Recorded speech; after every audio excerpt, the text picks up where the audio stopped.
Selamat pagi semuanya sekali lagi. Eh, saya juga seperti tadi kata pengantar ya, kita udah bahan yang pertama itu kita sudah lewati kurang lebih 4 bulan yang lalu. Sehingga waktu saya buka slide pertama saya juga tanda tanya, waktu itu saya ngomong apa ya? Apa yang sudah kita bahas ketika kita ngomong tentang Hawa. Lalu juga seperti tadi di waktu pengantar, sebagian sudah mulai menyinggung ini ya. Ini udah mulai bakar lilin pertama masa Advent. Ini kita ngomongin Hawa, tapi udah pas mendekati Advent ya. Kurang lebih bagaimana kita bisa kaitkan ke sana. Sehingga kurang lebih di bagian awal saya sedikit review, lalu nanti saya akan kasih 1-2 poin di mana kita akan lebih sama-sama fokus di 1-2 bagian dari kisah yang sudah sama-sama kita kenal dengan baik. Nah, ini hanya sedikit review throwback untuk bisa ingat kembali. Kurang lebih kalau kita ngomong tentang Hawa yang kita sudah bahas sebelumnya, itu saya tawarkan waktu itu untuk bahas tentang kita melihat Hawa sebagai seorang perempuan, bagaimana ia diciptakan, kisah penciptaan dan lain sebagainya. Lalu kita bicara tentang teks di Kejadian 1, 2, dan kemudian Kejadian 3 yang mengantar kita untuk sama-sama melihat, oh ternyata Hawa waktu dia diciptakan memang perempuan, tapi bersamaan dengan itu dia kemudian masuk dalam perannya yang berikut adalah sebagai seorang istri, dan kemudian bersamaan dengan perannya sebagai seorang istri, dia kemudian menjadi seorang ibu. Nah, kurang lebih 3 poin utama yang kita lihat di bagian yang pertama. Dan karena itu di bagian yang awal kita fokus terutama paling banyak waktu kita adalah kita fokus bagaimana penciptaan, karena kita melihat lebih banyak bagaimana Hawa itu sebagai perempuan gitu. Fokus awal kita di sana. Memang kita sebut bagian terakhir sempat singgung tentang bagaimana Hawa itu menjadi seorang istri dan ibu, tapi itu kita hanya lihat secara sepintas. Nah, karena itu di kali ini saya sedikit tarik kembali memori kita tentang pertemuan kita yang pertama. Ketika kita bahas tentang Hawa, kita semua langsung ingat peristiwa jatuh dalam dosa. Dan satu hal yang berubah, atau kalau kita ingat cerita tentang manusia yang jatuh dalam dosa, ketika Hawa itu memakan buah, dan tidak hanya itu, dia juga kemudian memberi kepada Adam, dan Adam juga ikut memakan buah, maka terjadi perubahan situasi. Yang kita lihat bersama adalah taman itu, taman di mana mereka berada, dahulu adalah tempat di mana Allah bertemu dengan manusia. Allah bertemu dengan Adam dan Hawa. Tapi kini, ketika mereka sudah selesai makan buah dari pohon pengetahuan tentang yang baik dan yang jahat, keadaan berubah. Dikatakan ketika itu Allah datang, manusia bersembunyi. Lalu yang kedua, ketika sebelum mereka makan buah, mereka telanjang, tetapi itu tidak mengganggu diri mereka. Kini, setelah mereka makan buah tentang yang baik dan yang jahat itu, mereka menyadari mereka telanjang dan mereka menutup diri dengan cawat. Lalu dari peristiwa itu, kita kemudian sampai pada kesimpulan yang berikut, taman yang tadinya itu Tuhan kasih kepada Adam dan Hawa untuk katakan apa? Ini kalian pelihara dan kalian olah. Kini justru manusia datang kepada mereka untuk berlindung. Karena cawatnya ambil dari taman itu sendiri. Maka terjadi perubahan posisi. Dia yang tadinya harus mengolah dan memelihara taman, justru menjadikan taman itu tempat di mana dia bersembunyi, tempat di mana dia berlindung, tempat di mana dia mengambil jarak dari Tuhan. Sehingga itu perubahan situasi yang terjadi ketika manusia itu jatuh dalam dosa.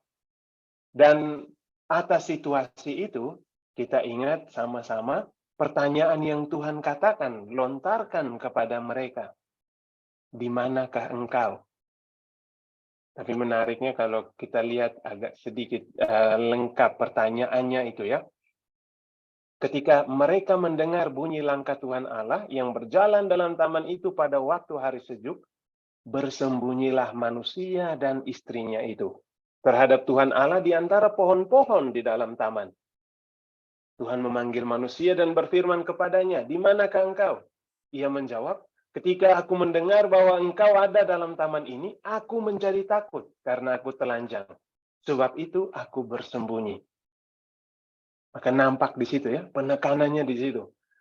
Manusia memilih untuk bersembunyi dari Tuhan. Dia merasa kini dia telanjang, dan karena itu di hadapan Tuhan pun dia ingin ada jarak antara dia dengan Tuhan. Dia merasa perlu ada barrier, perlu ada perlindungan, perlu ada defensa, perlu ada pemisah antara dia dengan Tuhan. Dan itu pertanyaan yang kemudian Tuhan katakan, "Di manakah engkau?" Tuhan berusaha menarik mereka dengan pertanyaan itu, tetapi manusia kemudian, Adam dan Hawa, mengatakan peristiwa itu. "Aku menjadi takut karena aku telanjang." Nah, di hadapan peristiwa itu, kurang lebih kita semua sama-sama tahu bagaimana kemudian Allah bertanya, "Bagaimana kalian tahu telanjang?" Dan kemudian mereka menceritakan prosesnya. Nah, kurang lebih itu 1-2 situasi yang secara garis besar kita lihat sama-sama dengan panjang lebar di pertemuan yang berikut. Nah, untuk itu pertemuan yang ini saya akan lebih banyak fokus pada apa yang Tuhan katakan kemudian kepada mereka. Setelah laki-laki mengatakan kepada Tuhan jawabannya bahwa dia dapat itu dari Hawa, dan juga kemudian perempuan itu mengatakan dia makan itu karena ditawarkan ular, maka apa yang dikatakan Tuhan? Tuhan mengatakan begini, kepada ular, dia kemudian mengutuk ular itu, tetapi kemudian poin yang salah satu yang paling penting di dalam cerita tentang Hawa adalah, di situ Tuhan katakan, "Aku akan mengadakan permusuhan antara engkau dan perempuan ini." Nah, di situ kita sama-sama ingat bahwa Hawa itu jatuh dalam dosa, itu karena ular yang dengan cerdiknya berhasil memancing Hawa tentang sang perempuan, tentang buah itu. Tentang bagaimana dia tidak akan mati kalau dia makan buah itu. Bahkan dia akan menjadi sama seperti Allah. Dan karena itu, kini ada jarak antara perempuan dan ular itu. Mereka yang tadinya bisa bercakap-cakap, karena percakapan itu berakhir dengan jatuhnya Hawa atau jatuhnya perempuan ke dalam dosa, maka kini ada permusuhan di antara mereka. Seperti kita ya, biasanya kan kalau percakapan itu membuat kita celaka, maka kita akan langsung ingat, wah ini siapa kan yang menjatuhkan gua atau yang membuat gua seperti ini. Maka terjadilah permusuhan antara perempuan dan ular. Tapi yang menarik di situ juga kemudian adalah langsung dikatakan, oh ternyata permusuhan ini bukan hanya nanti akan terjadi antara sang perempuan dan ular, tetapi antara keturunanmu, keturunan si ular, dan keturunan si wanita, si perempuan. Maka tadi kalau kita ingat, saya nggak masukkan ke dalam slide, tapi kita semua ingat kan waktu itu Allah mengatakan kepada Adam untuk tidak makan buah yang ada di tengah itu, bilang apa? Karena kalau engkau makan, engkau akan mati. Nah, jadi kita sudah ada, oh kalau makan akan mati. Ternyata seperti itu juga. Sang perempuan dan sang pria, setelah mereka makan buah itu, mereka nggak langsung mati. Kemungkinan besar kita sama-sama jadi tahu, oh ternyata kematiannya itu bukan juga kematian yang segera atau yang langsung begitu makan langsung mati. Nah, tapi bersamaan dengan itu, ternyata bukan hanya pendingnya itu untuk beberapa waktu ke depan, pendingnya itu juga memungkinkan sang perempuan untuk memiliki keturunan terlebih dahulu. Maka di situ kita dapatkan, oke, ada permusuhan antara keturunan, bukan hanya antara dua belah pihak ini, tapi antar keturunan mereka.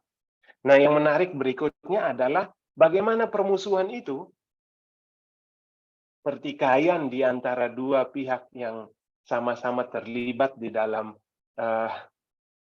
arti ular yang menipu, atau dalam arti itu ya, dengan wanita itu, ternyata di situ dikatakan bahwa keturunannya akan meremukkan kepalamu dan engkau akan meremukkan tumitnya.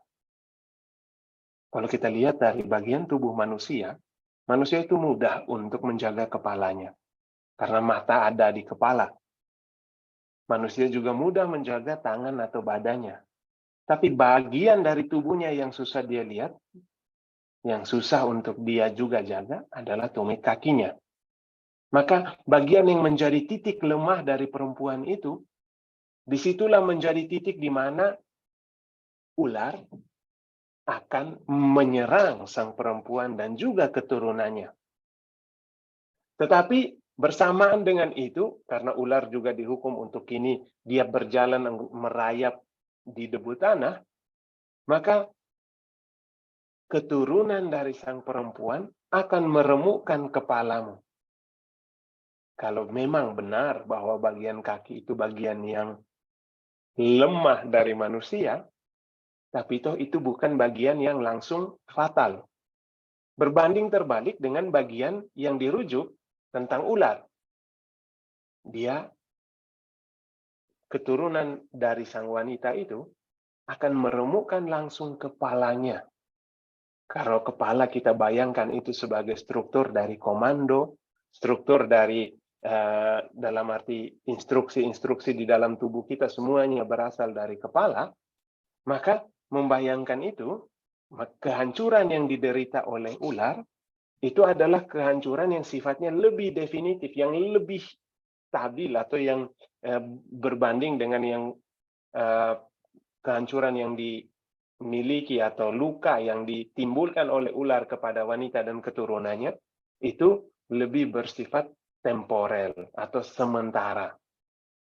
Nah, itu dari hukuman yang diberikan kepada ular, tetapi juga yang kemudian punya efek pada sang wanita.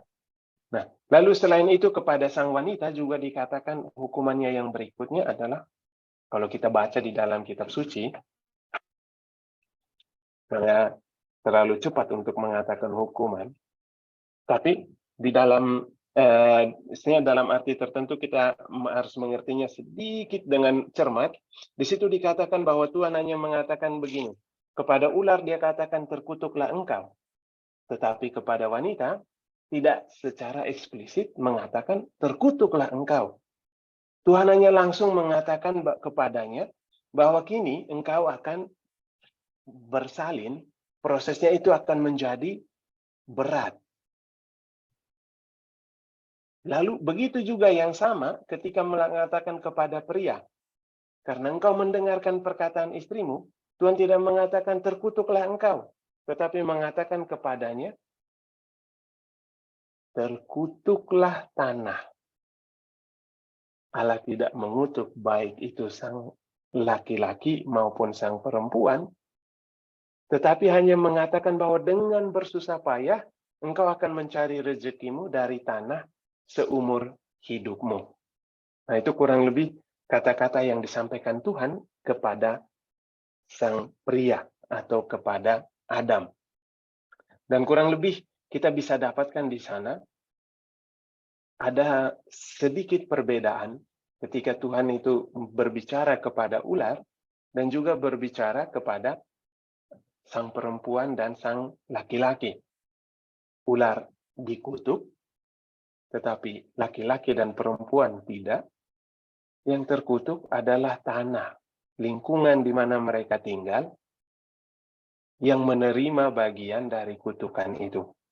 Mereka mengalami penderitaan, dalam arti itu mereka dijanjikan, kalau laki-laki engkau akan bersusah payah dalam mencari rezekimu dari tanah, kalau yang perempuan engkau akan bersusah payah untuk melahirkan. Nah, di situ yang menarik di situ adalah kalau kita dapatkan gambaran itu adalah kemudian mungkin kita akan bisa kata, oh berarti sudah sejak awal hanya perempuan yang bersalin, laki-laki tidak. Secara biologis memang demikian adanya. Tapi itu kita bisa mengatakan juga di dalam arti tertentu, apa yang terjadi kepada Adam atau kepada laki-laki juga terjadi kepada wanita. Dan sebaliknya yang juga terjadi kepada wanita juga terjadi kepada sang laki-laki. Ketika kita mengatakan dengan bersusah payah engkau akan mencari rezekimu, memang kata-kata itu ditujukan kepada si laki-laki, tapi tidak menutup fakta bahwa juga perempuan itu mencari rezeki dengan bersusah payah. Tidak mau mengatakan karena ini dikatakan, oh, engkau laki-laki, engkau akan bersusah payah mencari rezekimu, lantas berarti kepada sang perempuan, dia boleh mencari rezeki tanpa susah payah. Nah, atau kalau mengatakan kepada perempuan, engkau akan dengan bersusah payah akan melahirkan anak, benar, secara biologis laki-laki tidak dapat untuk melahirkan bersalin, tetapi tidak mau mengatakan juga bahwa laki-laki tidak bisa menghasilkan. Dalam arti tertentu, menghasilkan atau melahirkan bisa juga dalam kreasi dari sesuatu yang dia lakukan. Bukan hanya dalam arti manusia, tapi juga dunia yang dia ciptakan. Sehingga kurang lebih ada dimensi itu. Ada dimensi di mana benar bahwa ada fokus di bagian tertentu dari pria dan wanita sesuai dengan mereka punya keunikannya masing-masing. Tetapi tidak menutup bahwa di situ kan dikatakan engkau akan mencari rezekimu dari tanah seumur hidupmu sampai kemudian engkau meninggal. Kematian itu bukan hanya datang untuk laki-laki, tapi juga datang untuk perempuan. Sehingga di dalam itu ada aspek di mana mereka berdua punya keunikan, tetapi juga di dalam keunikan itu ada yang mereka hadapi secara bersama-sama sebagai laki-laki dan perempuan.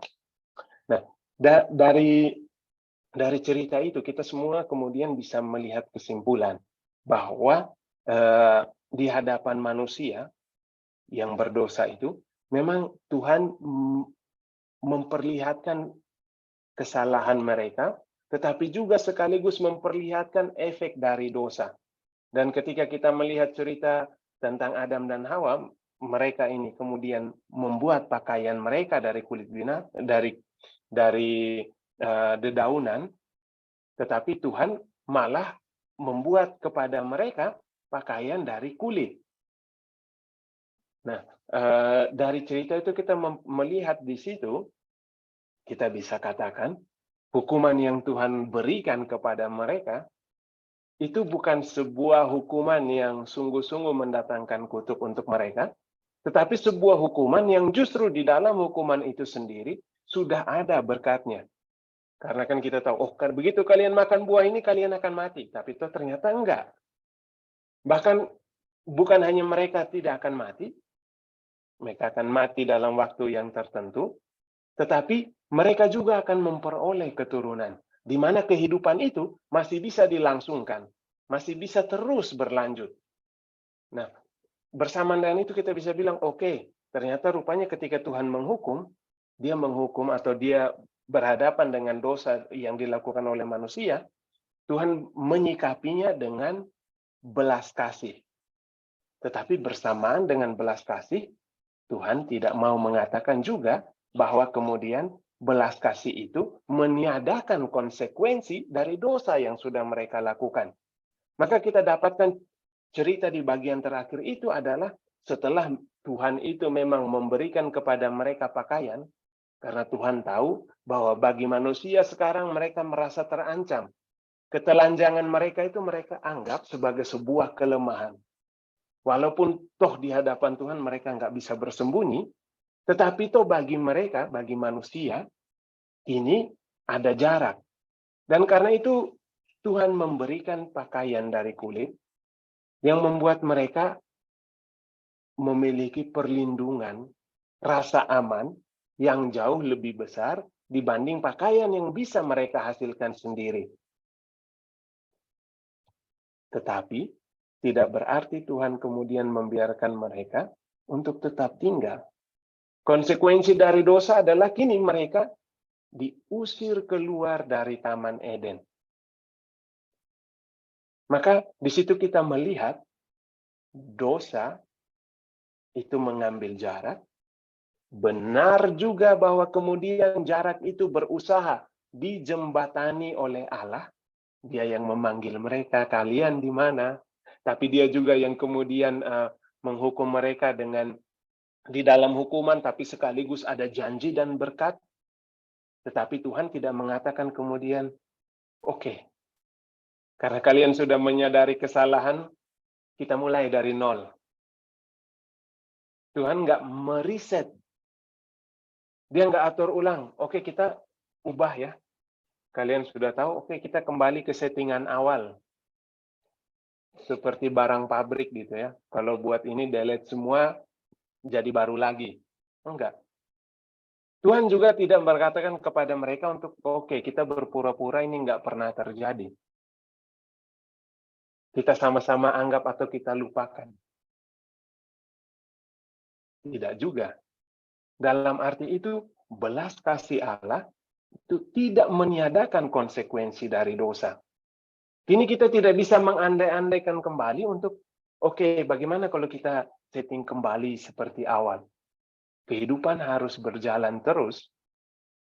Dan kini, mereka tidak lagi tinggal di dalam Taman Eden, mereka keluar. Maka bersamaan dengan itu, walaupun Allah berbelas kasih kepada manusia, kini mereka dibawa keluar dari dunia atau keluar dari taman yang dimana itu sebelumnya disediakan Allah. Kini mereka dibawa keluar ke sebuah dunia, ke sebuah tempat yang harus mereka sendiri ciptakan. Karena kalau kita ingat, waktu menciptakan Eden, itu bukan Adam yang menciptakan taman itu. Tuhan yang menyediakan, menumbuhkan taman itu, menyediakan rumput-rumput, lalu meletakkan mereka di dalam. Kini, mereka dibawa keluar dari dunia yang Tuhan sudah siapkan.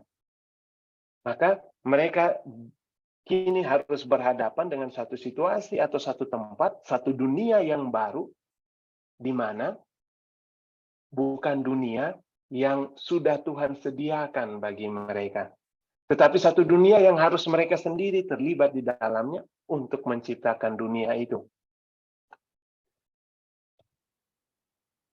Dan karena itulah kita dapatkan cerita berikutnya tentang Kain dan Habel di bab 4. Nah, kenapa saya langsung sambung ke bab 4? Padahal ini judulnya Kain dan Habel kalau kita baca di bab 4. Tapi kalau kita ingat, kita sedang berbicara tentang Hawa, yang adalah ibu.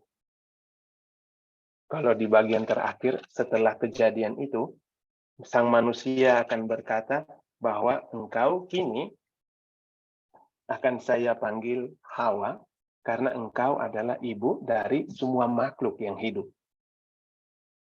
Nah, kita ingat lagi, waktu Allah itu tempatkan mereka di dalam Taman Eden, apa yang Allah katakan kepada mereka?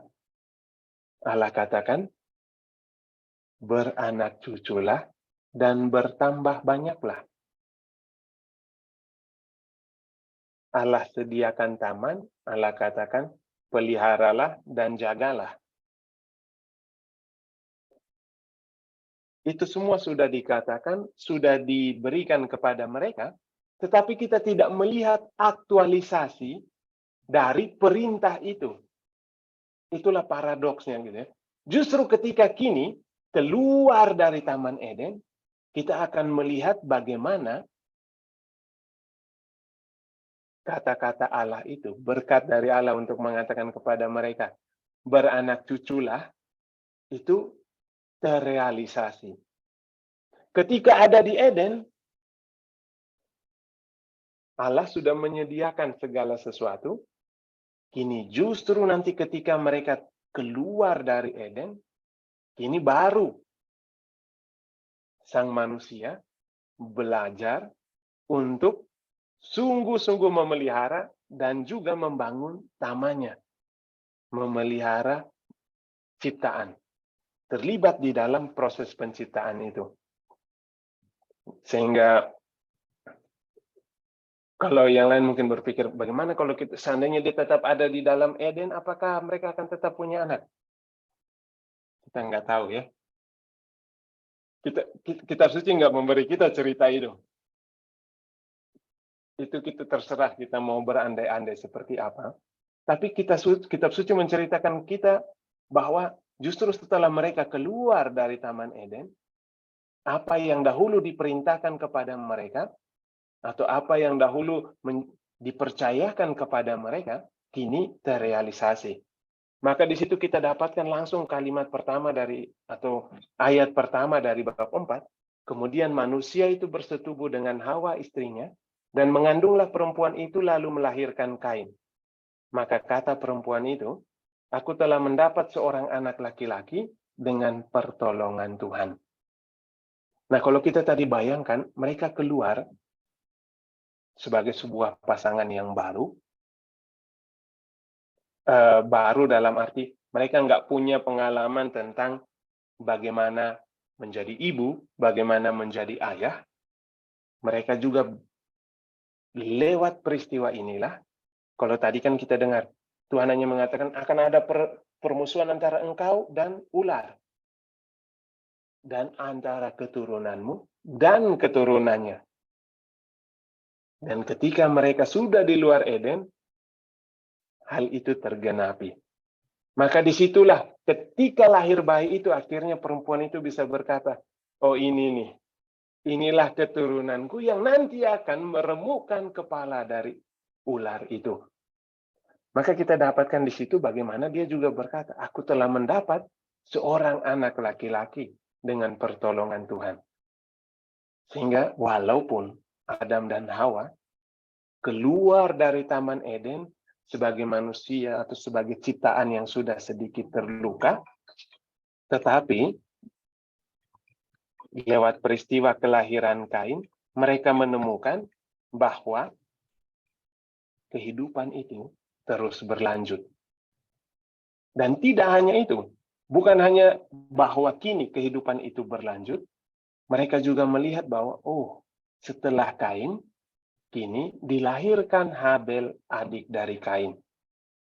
Maka apa? Kehidupan bukan hanya berlanjut, walaupun tadi dikatakan, sebelumnya kalau kalian makan buah itu kalian akan mati.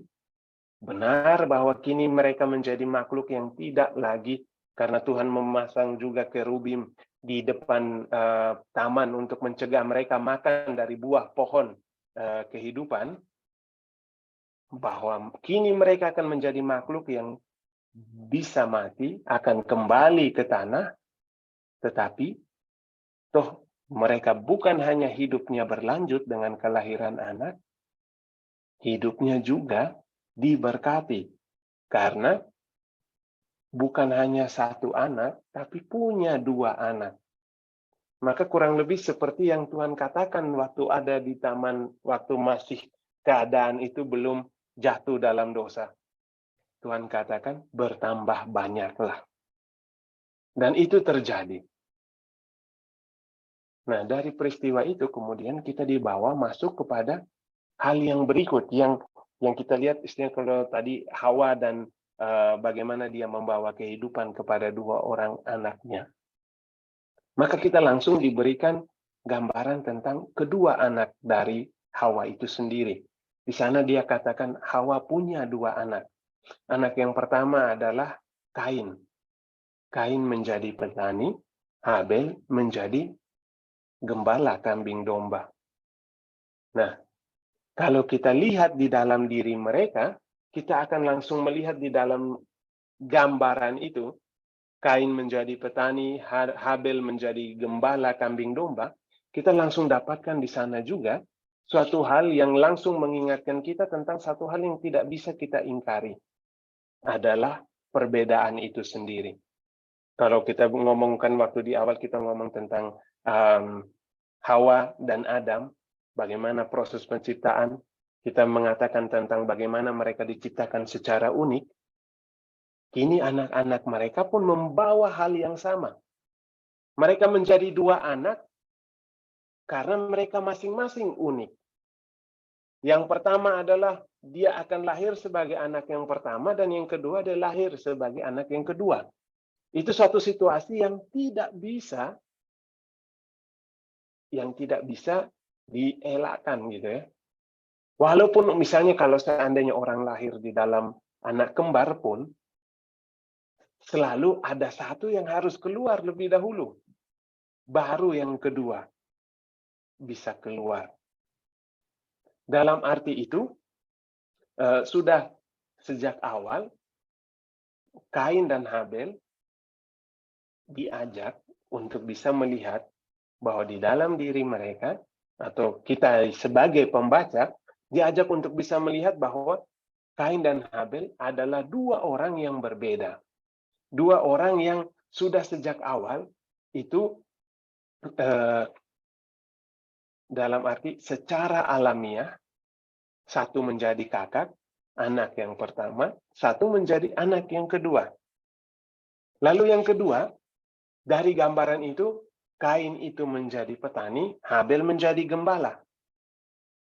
Kalau kita lihat, memang benar bahwa dua hal itu memang profesi yang berbeda, tetapi kalau kita ingat, mereka berdua sama-sama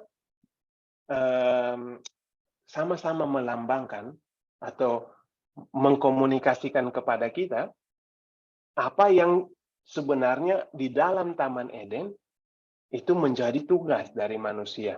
Karena kita lihat di sana, Allah ketika menempatkan Adam di dalam taman, mengatakan kepada dia untuk mengusahakan dan memelihara taman itu. Dan juga di dalam Taman Eden, Allah memberikan kepada Adam kesempatan, tapi juga hak untuk memberikan nama kepada binatang. Semacam menjadi seorang gembala bagi binatang-binatang itu. Dia berkuasa atas mereka. Maka kini dua anaknya itu walaupun mengambil jalan yang berbeda, profesi yang berbeda, keduanya saling melengkapi dalam profesi atau di dalam tugas yang Allah berikan kepada Adam itu, kepada manusia itu sendiri. Maka kita dapatkan di sana kedua orang ini, Kain dan Habel, itu sama-sama memperlihatkan kepada kita, memang benar juga bahwa di sisi yang lain, kalau tadi kita bilang, Kain dari sisi biologis secara alamiah, dia dan Habel berbeda karena satu anak pertama, yang satu anak kedua, dari segi pekerjaan atau dari profesi. Yang satu petani, yang satu gembala.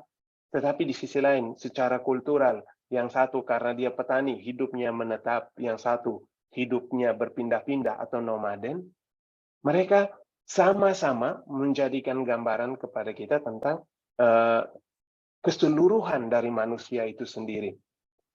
Dan karena itu, kita disiapkan untuk melihat di dalam diri Habel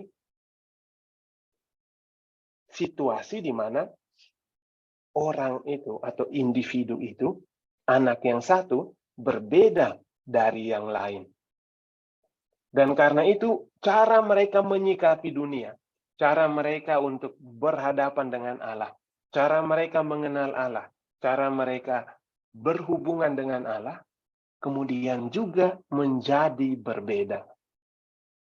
Dan karena itu, kita dapatkan langsung setelah keterangan tentang apa profesi mereka, di sana diceritakan kepada kita.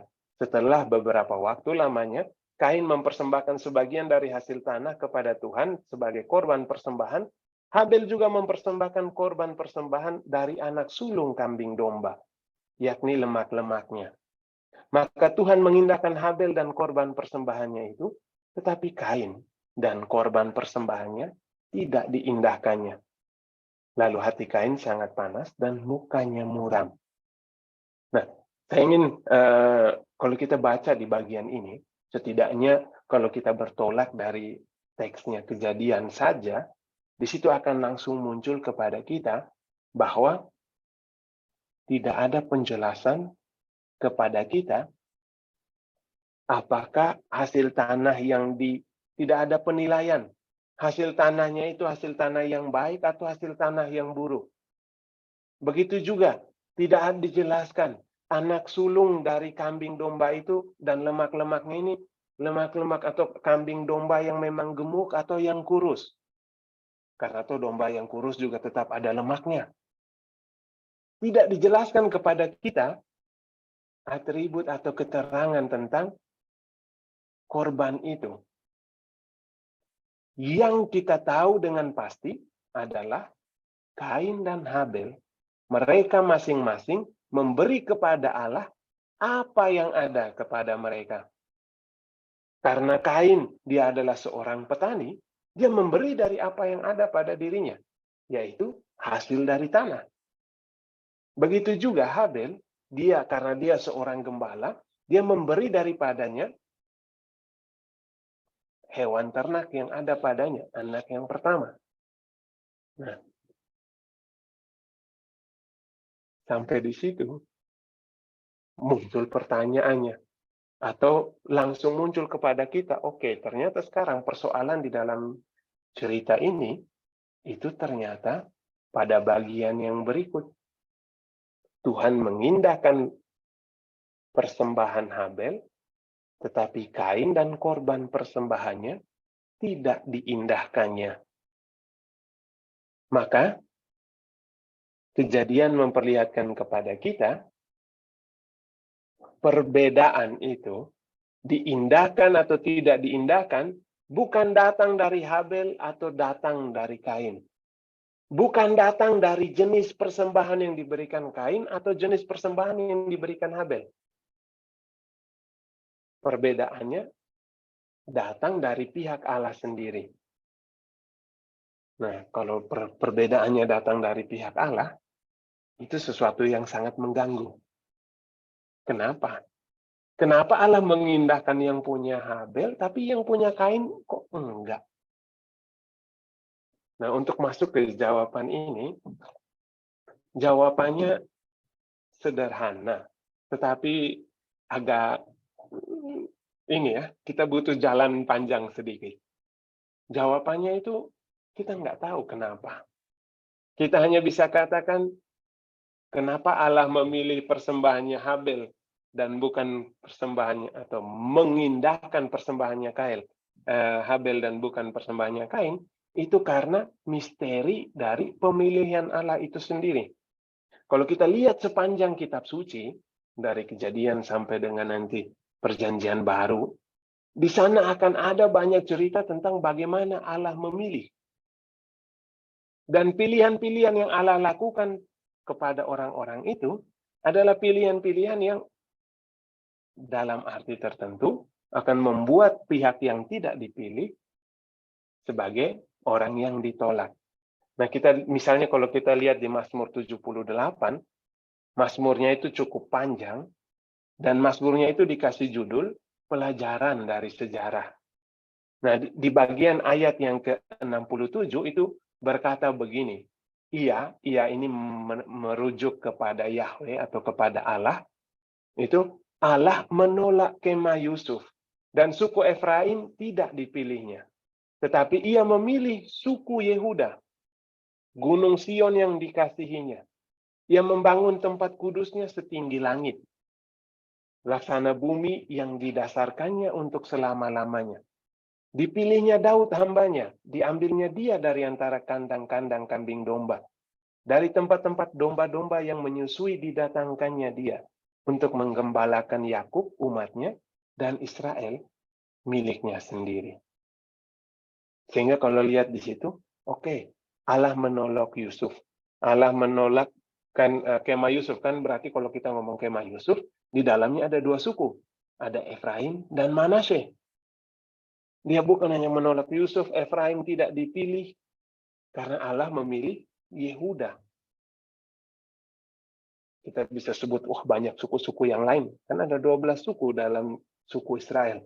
Tapi toh Allah memilih Yehuda karena di Yehuda ada Sion. Dan di Sion Allah membangun tempat kudusnya. Dia tidak bangun di tempat yang lain.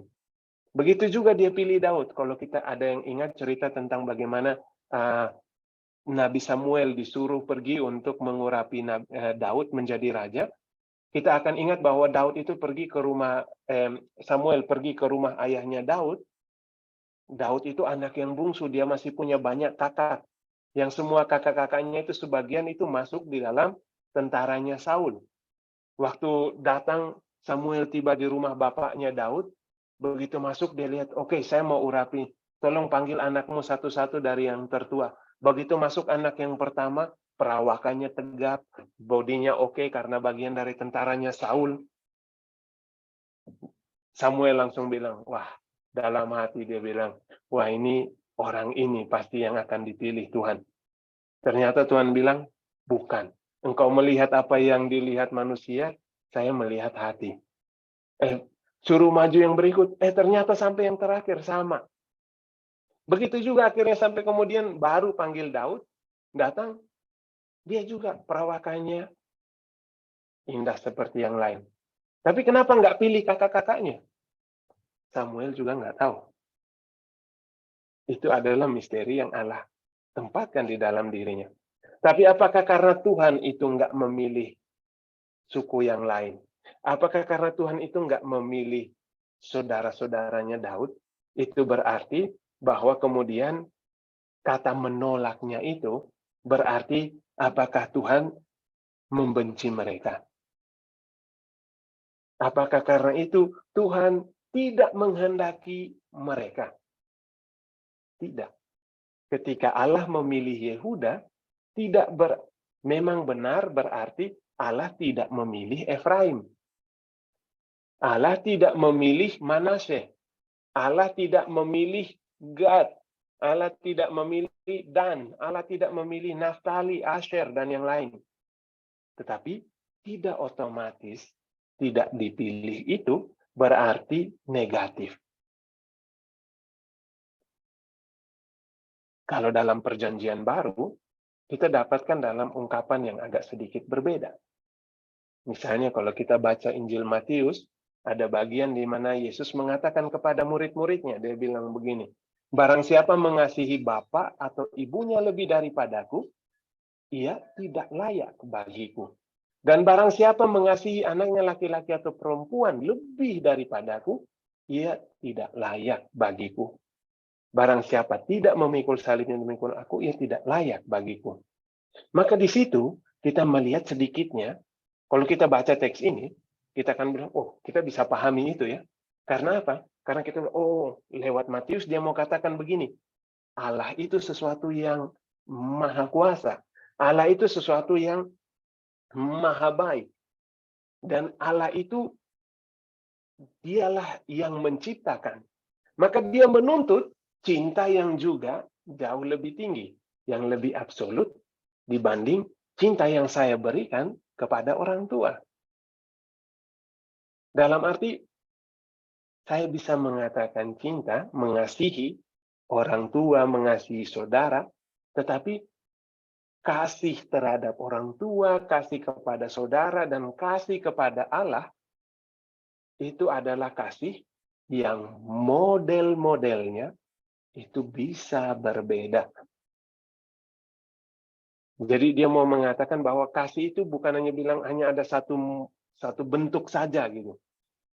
Ada bentuk-bentuk yang berbeda. Dan karena itu mungkin kalau kita baca, kita bisa menerima itu dengan gampang. Tapi kalau Lukas katakan hal yang sama, bagaimana cara Lukas menceritakan atau membahasakan perintah yang ini?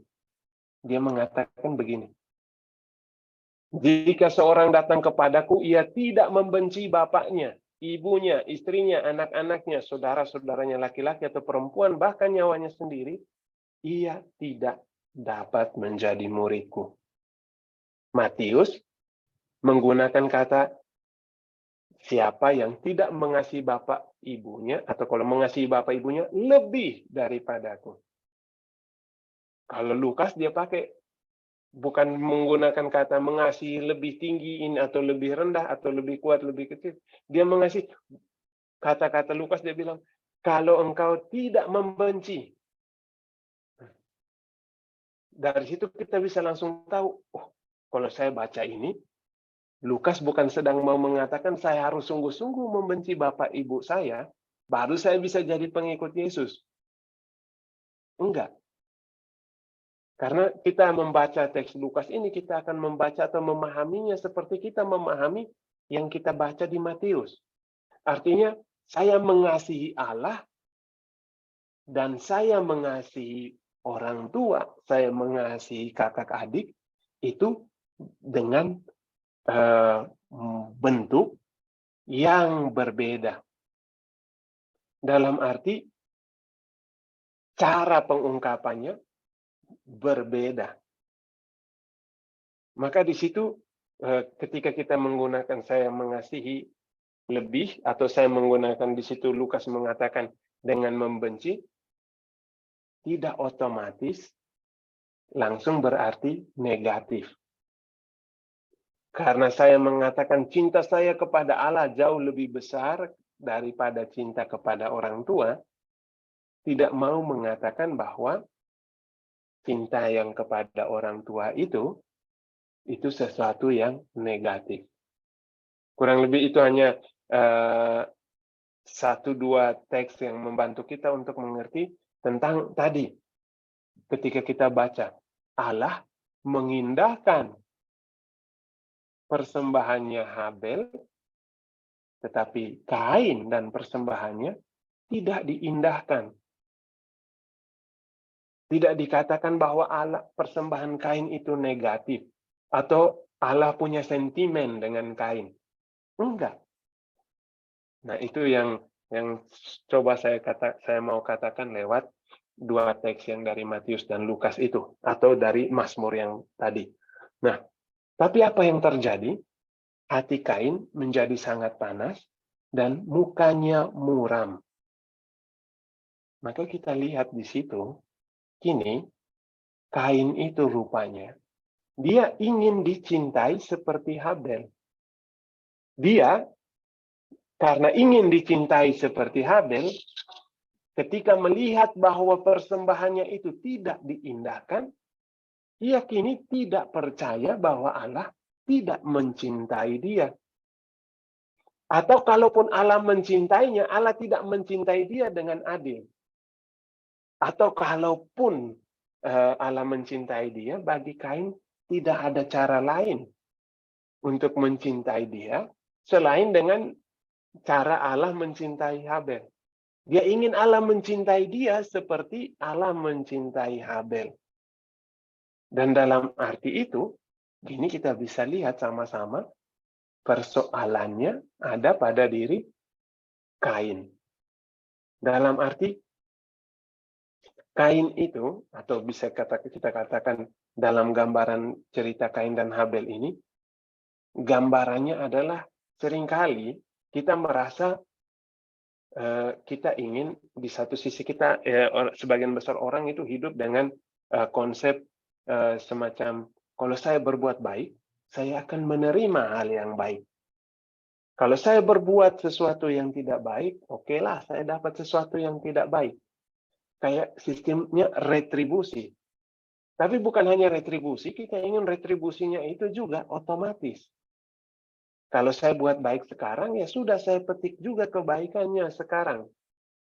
Kalau orang itu buatnya jahat sekarang, dia juga terima hukumannya sekarang. Nah, kurang lebih, Kain juga dia merasa itu, oh saya memberi persembahan ini, Habel juga beri persembahan, kenapa dia diterima, saya enggak? Saya juga maunya sekarang Tuhan menerima persembahan saya. Nah, di situ kenapa tadi saya bilang persoalannya ada pada Kain. Nah, itu kemudian akan kita lihat ternyata Tuhan memang mengingatkan Kain tentang bahaya itu. Tuhan katakan, mengapa hatimu panas dan mukamu muram? Apakah mukamu tidak berseri jika engkau berbuat baik? Tetapi jika engkau tidak berbuat baik, dosa sudah mengintip di depan pintu. Ia sangat menggoda engkau, tetapi engkau harus berkuasa di atasnya. Nah, poin pertama yang bisa langsung kita lihat di situ adalah, Tuhan katakan begitu ya, dosa sudah mengintip di depan pintu. Ia sangat menggoda engkau, tetapi engkau harus berkuasa atasnya. Secara tidak langsung Tuhan mau mengatakan, oke Kain, hati-hati. Ini berbahaya. Dosa itu, dia sudah siap menyergap. Tapi Tuhan bukan hanya mengingatkan, Tuhan di situ sudah sekaligus menyampaikan kepada Kain bahwa sebenarnya dosa itu lemah. Memang benar dia berjaga-jaga, dia berbahaya, tetapi dosa itu lemah. Kain, engkau dapat lebih kuat daripada dosa itu. Kalau engkau yang menguasainya. Jadi kata-kata Tuhan itu, Tuhan langsung ingatkan kepada dia gitu. Ia sangat menggoda, tapi engkau harus berkuasa. Artinya, itu mungkin. Dan karena itu, dia bisa lebih kuat daripada dosa. Nah, tetapi juga kita lihat di situ, Allah sama sekali tidak menyebut tentang Habel. Allah sama sekali juga tidak menyebut tentang persembahannya Habel. Allah fokus mengingatkan kepada Kain. Dia bilang apa? Kenapa hatimu panas? Bukankah kalau engkau buat baik, hatimu harusnya berseri gitu. Jadi, Allah mau ingatkan, ini persoalan ini, mukamu muram, hatimu yang panas, itu nggak ada hubungannya dengan Habel. Terlepas dia mau persembahannya diterima atau enggak, tapi kalau engkau buat baik, harusnya engkau itu senang. Dan karena itu, kalau engkau nggak senang, persoalannya ada di dirimu. Engkau ini sedang buat baik atau enggak? Atau engkau konsisten dengan perbuatan baikmu atau tidak? Nah, di situ kemudian kita sama-sama tahu ceritanya, sengaja saya nggak akan masuk lebih panjang tentang bagaimana dia jatuh dia kemudian memilih untuk membawa Habel ke padang dan kemudian membunuh Kain. Kain membunuh Habel. Nah, tetapi kita dapatkan di situ, setelah kejadian di mana Kain rupanya tidak dapat menguasai dirinya lagi, dia membunuh Habel, dan seperti yang terjadi di Taman Eden, setelah kejatuhan, Allah bertanya kepada Adam dan Hawa, di manakah engkau? Maka begitu juga kali ini, kepada Kain, Allah bertanya, di manakah Habel adikmu itu? Ketika ada di Taman Eden, pertanyaannya memang berbeda, tapi kalau kita lihat ada kesamaannya. Ketika di Taman Eden, Tuhan bertanya kepada manusia, laki-laki dan perempuan itu, di manakah engkau? Karena apa? Merekalah korban dari tipu daya yang dilakukan oleh ular kepada mereka. Tuhan berusaha untuk menarik kembali. Begitu juga ketika kejadiannya Kain, Tuhan memperlihatkan di mana Habel, di mana orang yang jadi korban ini. Nah, Kain jawabnya apa? Aku tidak tahu. Apakah aku penjaga adikku? Jadi agak ironis. Dia menggunakan titel, apakah saya penjaga adikku? Tapi di sisi lain, dia bukannya penjaga, dialah pembunuh dari adiknya sendiri. Maka bersamaan dengan pertanyaan itu juga sebenarnya, Kain sedang memutus hubungannya dengan saudaranya sendiri. Dia tidak menganggap dirinya menjadi orang yang melengkapi saudaranya, yang dalam arti tertentu juga kemudian punya tanggung jawab untuk melindunginya. Maka di situ Kain memutuskan untuk masing-masing orang itu jalan sendiri. Habel, lu jalan sendiri, gua jalan sendiri. Makanya dia bisa katakan, apakah saya penjaga adikku? Dia urusannya dia, saya urusannya saya gitu ya. Kurang lebih begitu jawabannya. Dan karena itu atas jawaban itu kita dapatkan kemudian bagaimana Tuhan itu mengingatkan kepada Kain. Dia katakan apa? Darah dari adikmu itu yang tertumpah di tanah, tanah itu berseru-seru ya, mengatakan kepada saya tentang ketidakadilan yang engkau lakukan. Dan karena itu tanah yang berteriak karena darah adikmu yang tertumpah atasnya itu membuat kini engkau akan terbuang dari tanah. Engkau yang adalah seorang petani itu, kini kalau engkau mengusahakan tanah, tanah itu tidak akan memberi hasil sepenuhnya lagi kepadamu. Engkau akan menjadi seorang pelarian dan penggembara di bumi. Jadi kita lihat paradoksnya juga ya. Kalau tadi kita bilang Adam dan Hawa, mereka diutus untuk mereka diminta untuk berkembang biak, mereka untuk beranak cucu, memelihara taman. Semua itu terrealisasi justru ketika mereka di luar taman. Kini paradoksnya Kain. Dia itu orang yang hidupnya menetap karena dia petani. Setelah kejatuhan, dia justru tidak bisa lagi bertani dan dia tidak bisa lagi menetap. Dia kini hidupnya berpindah-pindah sebagai pelarian. Hidup yang kurang lebih sebenarnya adalah yang biasa dilakukan oleh Habel. Tetapi karena dosanya, secara ironis, jalan hidup orang atau yang ingin dia ambil berkatnya itu, dia yang jalani jalan itu. Tapi dengan konsekuensi atau dengan situasi yang tentu saja jauh lebih buruk. Dan karena itu di situ kemudian Kain ngomongnya apa? Hukuman itu lebih besar daripada yang bisa kutanggung. Maka kita lihat di situ, sekali lagi, Kain tidak merasa bahwa dosanya itu besar. Dia hanya fokus pada, hukuman saya besar. Sehingga dari kata-kata Kain juga, kita bisa melihat seringkali hal yang juga terjadi kepada manusia, kepada kita. Ketika kita jatuh dalam dosa, kita langsung kemudian lebih fokus kepada belas kasih pada diri kita daripada kemampuan untuk berbalik, untuk mengakui, dosa saya itu besar gitu. Kain itu lebih fokus merasa, hukumannya ini kok gede banget gitu. Dia nggak merasa dosanya itu besar. Dan walaupun di hadapan sikap Kain yang seperti itu, apa yang Allah lakukan? Barang siapa yang membunuh Kain akan dibalasnya 7 kali lipat. Tuhan memberi tanda kepada Kain.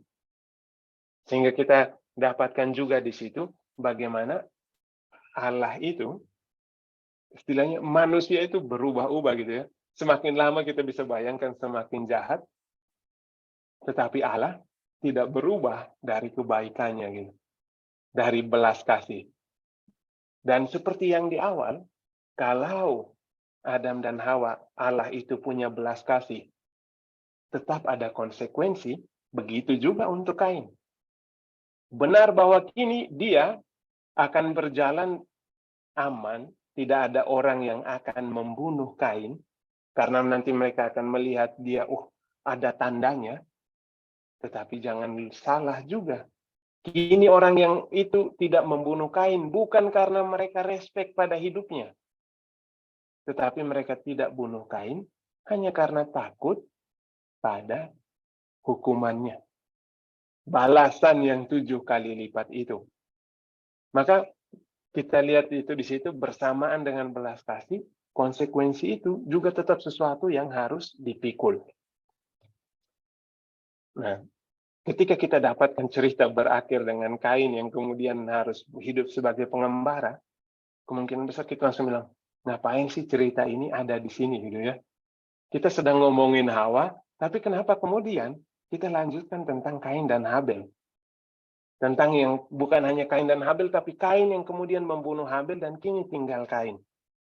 Dan kalau kita lihat, Kejadian bab 4 tidak berakhir dengan habisnya Kain yang membunuh Habel, Tetapi di situ diberitahukan kepada kita. Ternyata setelah peristiwa itu, Kain juga kemudian mengambil istri dan punya anak. Tetapi setelah kisah tentang Kain dan anak-anaknya, di bagian berikut dari bab 4 dikatakan begini. Adam bersetubuh pula dengan istrinya, lalu perempuan itu melahirkan seorang anak laki-laki dan menamainya Set, sebab katanya, Allah telah mengaruniakan kepadaku anak yang lain sebagai ganti Habel, sebab Kain telah membunuhnya. Kalau kita lanjut di bab 5, akan dikatakan umur Adam setelah memperanakan Set itu 800 tahun, dan ia memperanakan anak laki-laki dan perempuan. Jadi Adam mencapai umur 930 tahun, lalu ia mati. Tidak dikatakan kepada kita berapa banyak anak laki-laki, tidak juga dikatakan kepada kita berapa banyak anak perempuan. Tetapi dari cerita itu, kenapa 2 ayat ini atau keterangan ini penting? Karena kalau kita habis baca cerita tentang bagaimana kejadian yang bab 2 itu mengatakan kepada wanita dan si laki-laki, beranak cuculah, berkembang biaklah, itu ada di Eden, terrealisasi di luar Eden. Kini, kita baca ketika mereka di dalam Eden, ada menamai istrinya Hawa, ibu dari makhluk yang hidup. Kita dapatkan cerita Kain dan Habel di mana salah seorang saudara justru membunuh saudaranya sendiri. Kita akan langsung, ini kok ceritanya dramatis. Tapi ternyata enggak. Karena setelah cerita itu ternyata Hawa masih bisa punya anak lagi. Benar bahwa ada cerita di mana ada kejatuhan lagi di dalam keluarganya, tetapi toh kejatuhan itu tidak menjadi akhir dari cerita hidup Hawa. Maka keterangan ini, ayat ini, sekaligus memperlihatkan kepada kita bahwa kisah penciptaan, kisah kejatuhannya manusia di Taman Eden, atau kisah di mana manusia itu kini menjadi makhluk yang akan mati, itu justru mengingatkan kita sekaligus juga bahwa akhir dari kisah itu membuka satu kisah yang baru. Kisah itu tidak berakhir dengan kejatuhan, tetapi berakhir dengan rahmat. Makanya kita sengaja tadi kita lihat bagaimana kata-kata yang diberikan Allah kepada mereka di dalam taman. Ataupun bagaimana nasib, bagaimana kata-kata Allah bahwa mereka akan kesulitan untuk bekerja, kesulitan untuk itu. Tapi juga kemudian itu membuka dunia yang baru untuk mereka. Maka akhir dari suatu dunia atau akhir dari satu kisah selalu membuka kisah yang baru. Jadi kita dibawa kepada suatu perspektif di mana selalu ada pengharapan.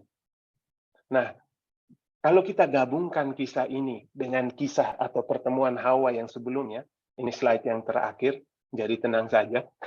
Nah, ini slide-nya. Kalau kita gabungkan semua peristiwa itu, lantas apa yang bisa kita katakan kalau kita ngomong tentang Hawa? Lihat dari kejadian 1 sampai dengan kejadian 4. Apa yang bisa kita katakan tentang manusia? Di situ kita bisa lihat yang satu, yang pertama apa? Manusia itu justru sungguh menjadi Allah atau sungguh menjadi seperti Allah justru ketika mereka itu mencipta. Bukan ketika mereka hidup selamanya. Karena apa? Kalau kita ingat di kejadian 1 bilang apa? Ada 2 pohon di taman. 1 pohon yang kehidupan, 1 pohon tentang yang baik dan yang jahat. Waktu mereka habis makan pengetahuan tentang yang baik dan yang jahat, Allah memang menutup akses mereka untuk pohon yang kehidupan. Karena apa? Ketika mereka masih ada di dalam Taman Eden, akses mereka kepada pohon kehidupan itu ada. Tetapi kini karena mereka sudah makan buah dari pohon yang baik dan yang jahat, akses kepada pohon kehidupan itu menjadi tertutup.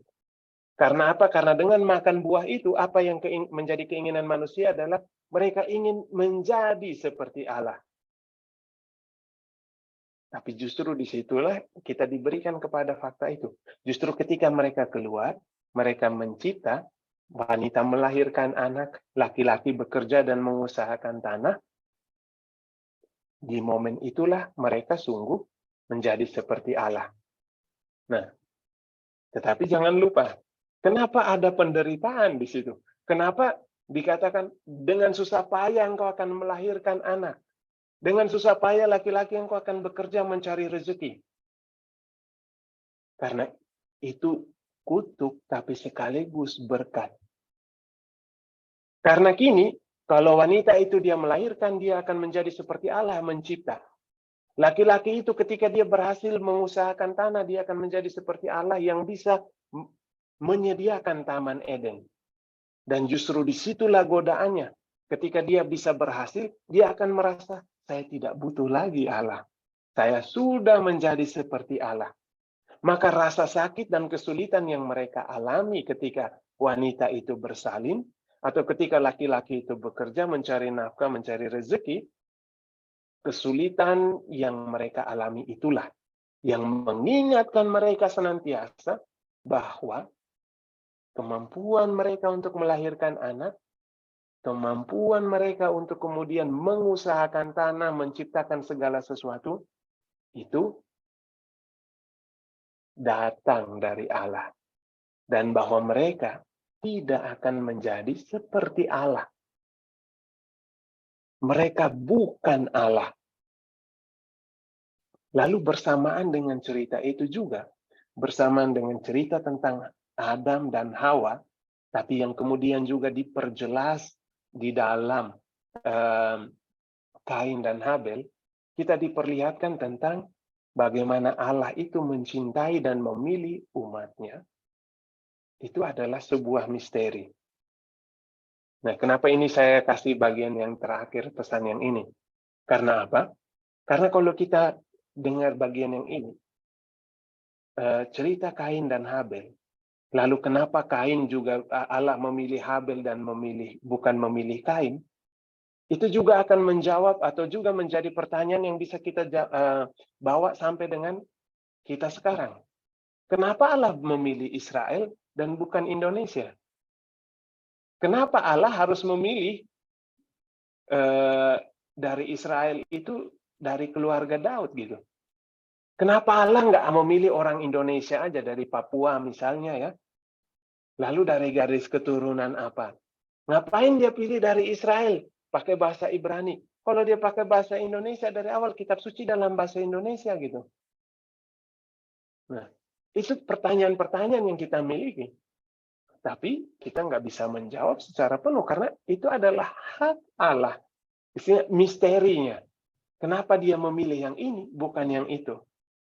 Tetapi bersamaan dengan misteri itu juga, kita dibawa pada jawaban tentang bagaimana Allah itu menjadi manusia. Kenapa dia lahir di Bethlehem? Kenapa ketika kita rayakan Natal, Tuhan itu memilih untuk lahir di Bethlehem dari Maria dan Yusuf dan bukan dari pasangan yang lain? Kenapa di 2000 tahun yang lalu, bukan 100 tahun yang lalu? Bukan juga mungkin 1500 tahun yang lalu, bukan kemarin. Nah, kenapa? Nah, di dalam pertanyaan-pertanyaan itu semua adalah misteri. Karena di dalam semua misteri, walaupun semua misteri itu, tapi justru karena ada letaknya di situ. Ketika Allah dia memilih sesuatu dan tidak memilih yang lain, bukan berarti bahwa karena Allah lahir di Israel, lantas kita yang di Indonesia tidak dianggap. Bukan karena Allah memilih lahir dari Maria dan Yosef, lantas berarti keluarga kita masing-masing tidak menjadi keluarga yang juga dicintai Allah. Cara Allah dia memilih masing-masing orang, mau memperlihatkan bahwa kepada setiap individu, Allah mempunyai proyeknya masing-masing. Allah mempunyai rencananya masing-masing untuk setiap orang. Dan hanya kalau orang itu sungguh mau bisa menerima bagaimana saya dicintai sebagai saya, baru dia bisa sungguh-sungguh akan bersyukur tentang dirinya. Mungkin kata-katanya agak sulit diterima, tapi bayangkan begini. Kalau saya, misalnya sebagai Romo Al begitu ya, saya melihat, oh ini ada Romo yang ini ya, kenapa saya nggak lahir di Eropa aja gitu ya. Nah, dekat dengan Vatikan, mungkin saya udah jadi uskup gitu. Nah, atau contohnya, maksudnya kalau saya melihat dia bersuara bagus, lalu saya nggak bisa menyanyi. Lalu saya hanya melihat itu sebagai sebuah bentuk bahwa, oh Allah mencintai dia lebih dari Allah mencintai saya. Nah, di situ saya akan jatuh menjadi seperti Kain. Saya akan tidak bisa melihat bahwa ternyata oke, Allah memang memberikan kepada dia suara yang bagus untuk bernyanyi, karena memang Allah punya proyek kepadanya untuk sesuatu hal yang lain. Saya Allah tidak berikan kemampuan untuk bernyanyi, saya tidak Allah berikan kemampuan yang ini atau yang itu, karena Allah punya proyek yang lain untuk saya. Allah mencintai dia, Allah mencintai saya.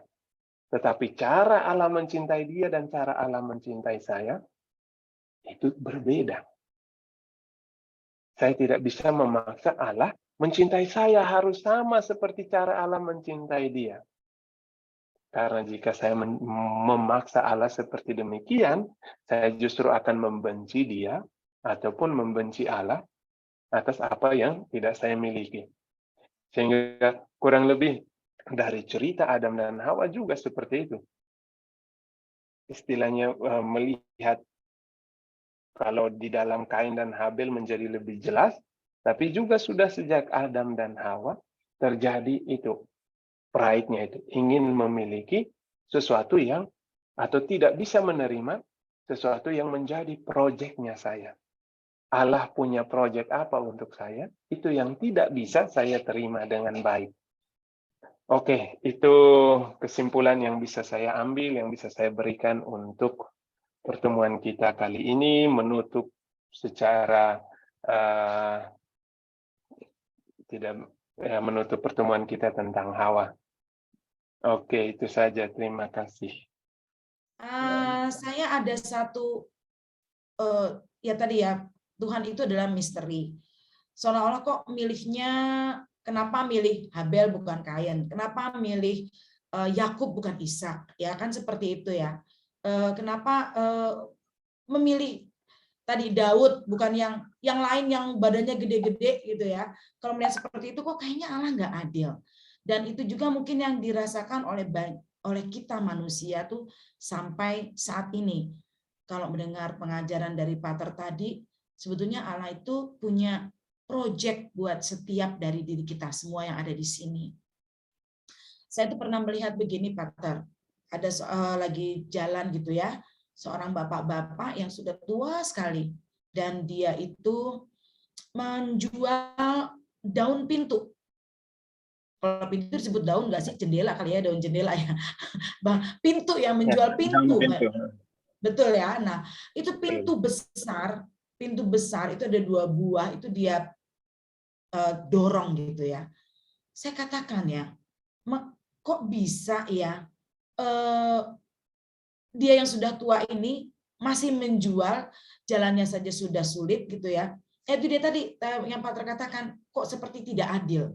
Dari kecil pasti dia juga sudah sulit, sampai dia tua pun masih sulit. Begitu.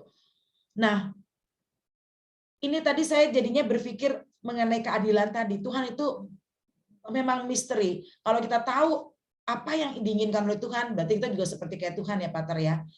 Nah, kalau yang seperti ini, saya tuh seperti teriris-iris gitu loh, Pater. Dan itu membuat kita yang ada di sini lebih mensyukuri apa yang sudah kita dapatkan. Jadi kita lebih bersyukur dengan melihat orang lain, kehidupan orang lain.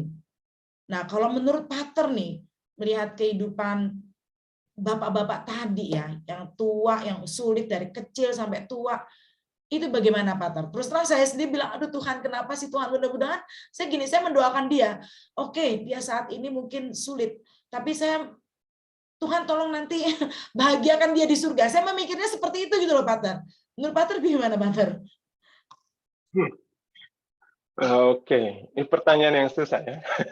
Dalam arti, nggak seperti yang saya katakan, kita nggak bagaimana cara Allah itu mencintai kita, atau bagaimana cara Allah mengungkapkan cintanya kepada kita, dan bagaimana dia memilih kita, itu untuk kita tetap misteri kan. Misalnya itu seperti misalnya begini, kita bayangkan seperti mereka yang menikah atau bapak ibu yang menikah gitu. Ketika bapak ibu menikah, benar bahwa pilihan itu adalah sesuatu yang bapak ibu pilih. Tetapi kenapa pilih yang itu dan bukan yang lain? Benar bahwa mungkin ada situasi atau karena saya kenalnya dia gitu. Nah, tapi itu kan juga misteri. Kenapa kenalnya dia bukan kenal yang lain gitu. Kalau saya terlahir dari orang yang lain, pasti saya akan kenalnya orang lain. Kalau saya dididik di tempat tertentu, pendidikan saya itu membawa saya ke tahap yang tertentu. Dan dalam arti setiap latar belakang itu, atau setiap latar belakang atau situasi yang kita hadapi, orang yang kita jumpai, semua itu selalu dalam arti benar bahwa mungkin ada yang bisa kita rencanakan, tetapi di belakang-belakangnya tetap juga misteri. Karena serapi apapun rencana itu disiapkan, selalu banyak terbuka kemungkinan.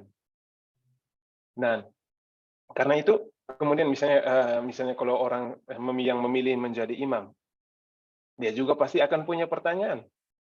Kenapa Tuhan memilih saya gitu ya? Oke, saya rasa saya ada panggilan begini-begini, ada pendidikan dan lain sebagainya. Tapi itu kenapa gitu kan? Nah, itu suatu pertanyaan yang akan selalu menemani kita sampai dengan akhir hidup. Karena apa? Karena ketika kita menjalani bahkan panggilan itu pun, kita akan selalu bertanya, oke, saya emang sekarang udah jadi imam, atau saya udah jadi bapak keluarga nih. Tapi, apa sih sebenarnya, kenapa Allah pilih saya untuk masuk di posisi ini? Kenapa Allah membawa saya ada di situasi ini? There is something beyond itu kan, yang harus saya jawab gitu. Dan dalam arti itu, kalau tadi tanya, kalau saya ketemu dengan orang yang hidupnya dari awal sampai akhir susah.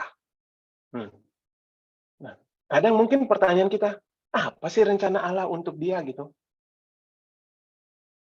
Tapi kalau selain saya bertanya itu, saya juga akan bertanya kemungkinan.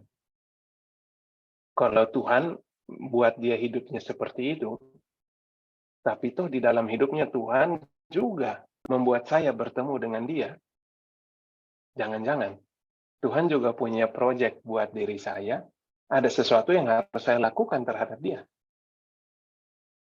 Sehingga dalam arti benar, saya bisa mungkin di satu sisi saya bisa berdoa supaya dia hidupnya jadi lebih baik. Tapi jangan-jangan Tuhan juga berharap saya ini yang mau dipakai Tuhan untuk mengubah hidupnya bukan nanti tapi sekarang. Sehingga dalam arti itu. Tapi jawaban pastinya pun itu kita nggak akan pernah tahu gitu kan. Karena itu akan sesuatu yang akan selalu terus berkembang sesuai dengan istilahnya setiap saat. Kita akan selalu dihadapkan pada pertanyaan itu. Karena apa kan kalau kita bilang itu adalah cara Allah mencintai kita dan Allah memilih kita, di sisi lain tetap ada bagaimana cara kita merespon cinta itu dan bagaimana cara kita merasa atau menjawab dari pilihan itu. Karena Allah kan tidak pernah, seperti kita baca di awal, Allah tidak pernah memaksa mereka untuk mencintai dia seperti Allah mencintai mereka. Begitu juga ketika Allah di hadapan Kain dan Habel, Allah tidak memaksa Kain untuk, oke, lu jangan bunuh ini gitu ya. Nanti persembahan yang berikutnya gue terima. Enggak. Allah tidak ingatkan Kain itu. Allah ingatkan Kain tentang situasinya yang sekarang. Kalau lu sudah berbuat baik sekarang, harusnya hatimu senang. Sehingga kalau untuk saya, itu juga patokannya gitu. Kalau saya melihat sesuatu lalu, kalau saya merasa saya sudah berbuat baik, walaupun mungkin hidup ini tidak langsung, istilahnya, perbuatan baik kita, itu nggak harus membawa efeknya baik atau kita harus dapat respon baik itu sekarang gitu. Tapi toh kalau saya berbuat baik, harusnya di situ saya sudah bersuka cita.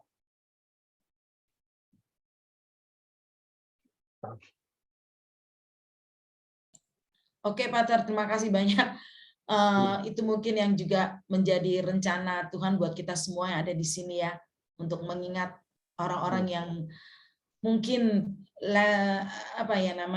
less privilege lah ya, seperti itu ya, Pater ya. Kemudian ini, Pater, ada yang sudah bertanya nih, yang langsung direct message ke saya dari Cindy.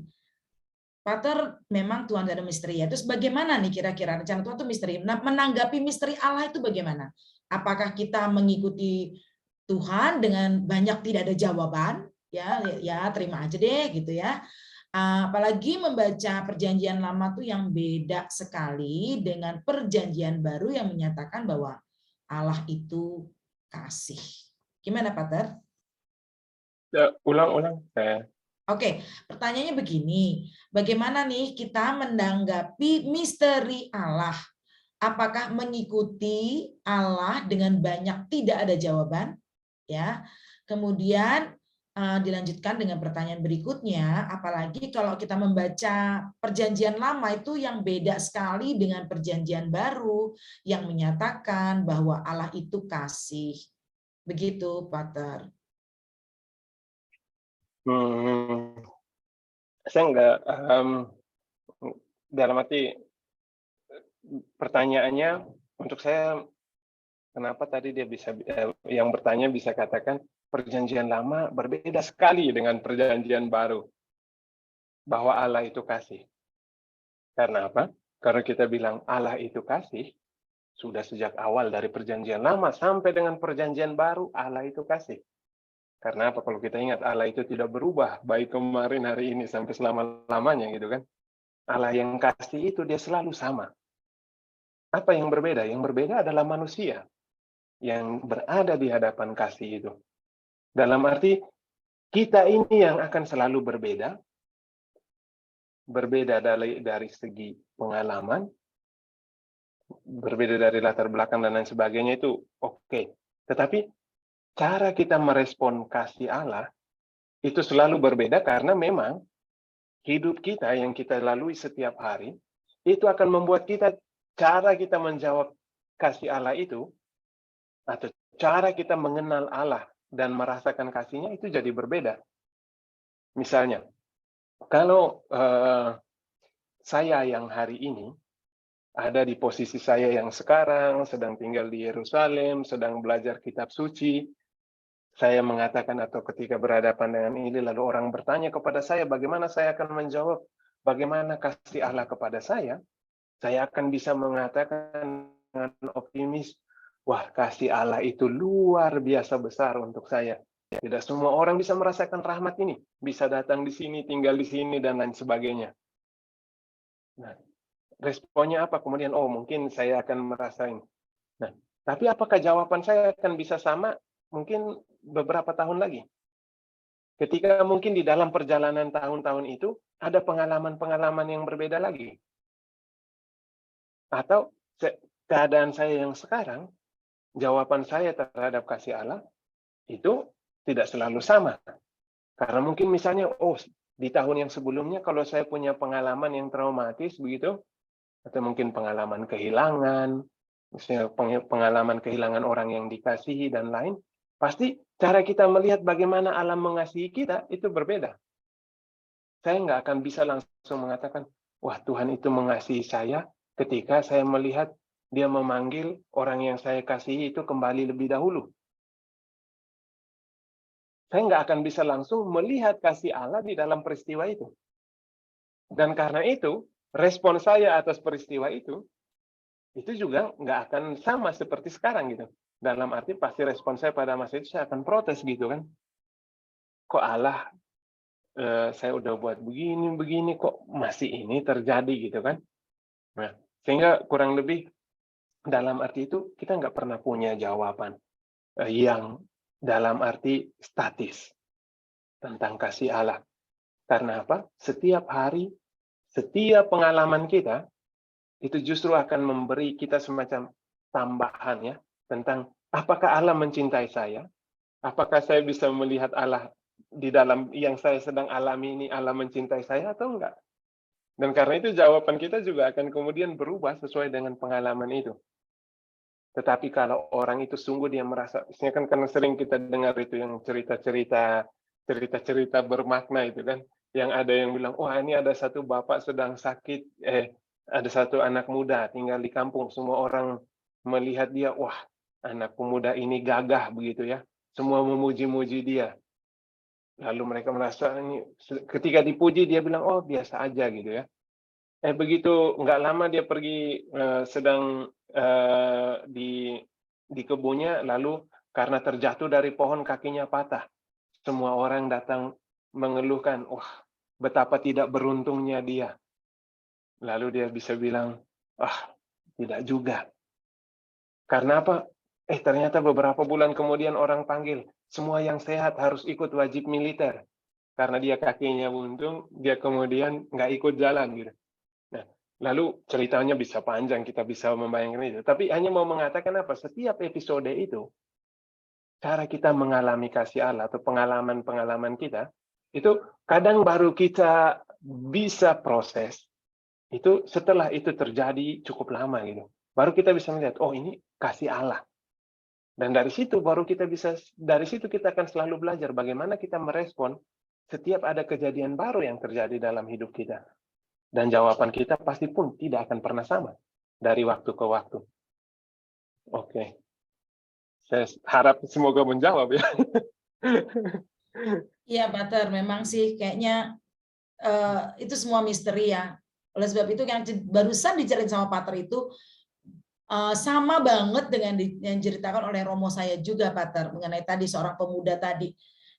Jadi kemudian kita akhirnya kalau sedang tertimpa musibah apapun gitu ya, Romo selalu bilang itu adalah anugerah. Karena kita tidak tahu rencana Tuhan berikutnya. Begitu ya, Pater. Yang gimana, Sin? Setuju ya, Sin?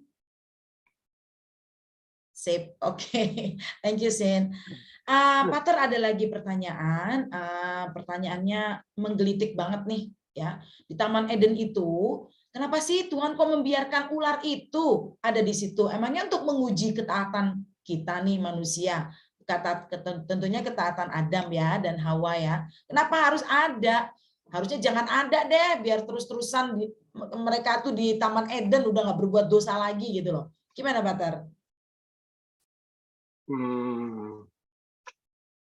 Harusnya jangan ada gitu ya. Kenapa ada ular di sana ya? Kalau kenapa ada ular? Kenapa harusnya jangan ada? Misalnya kita sekarang bertolak dari situasi yang kita alami gitu. Sehingga dalam arti tertentu kita memang membayangkan seharusnya nggak begini, seharusnya nggak begitu ya. Itu seperti kalau kita juga bertanya, harusnya itu Yudas itu nggak jual Yesus gitu ya. Kok nggak? Istilahnya kalau dia nggak tergoda untuk itu, gitu, harusnya jangan ada Yudas lah di kelompok Yesus itu. Coba kalau waktu itu Tuhan pilihnya mungkin Markus gitu ya, atau Anis begitu ya, kan pasti nggak terjadi gitu ya. Nah, dalam arti itu kan kita bermain tapi justru kan kalau kita ada di situasi dalam arti itu, kita menegasikan di dalam arti tertentu bahwa Allah itu memberi peluang yang sama untuk semua untuk ada. Dalam arti misalnya peluang yang sama itu ada untuk semua orang, ada juga untuk kan kalau kita baca atau kalau kita ada di dalam konteks ini, kan Kejadian itu kan juga bukan kitab yang benar-benar harus kita mengerti letterlek gitu ya. Dalam arti di dalam kisah-kisah Kejadian, apa yang diceritakan di dalam itu adalah cerita yang dalam arti bukan sejarah seperti dalam arti oh terjadinya memang benar-benar begitu.